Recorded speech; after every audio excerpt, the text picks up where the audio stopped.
if I gave you 20,000 USD dollars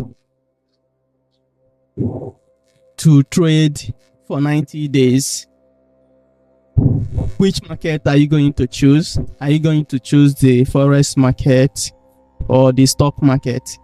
Which one will be easier for you to trade? Is it the Forex market or the stock market? So let me know your opinion on which one is more profitable and which one is more easy to trade. In the next 90 days, I'm going to be running a challenge between Forex and stock to know which one will be more profitable and easier to trade. I'm going to be doing this challenge with 20k account for the stock trading, and for this account I'm going to be using a leverage of 1:20, and I will try to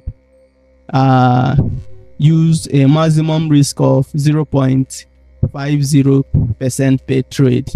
And for the Forex market, I'm going to be using 20,000 USD. I'm starting, both of them will be on demo accounts, so I'm equally going to start with 20,000 USD for the Forex, and I will be using a leverage of 1:20, and I will also try to be risking 0.5% per trade.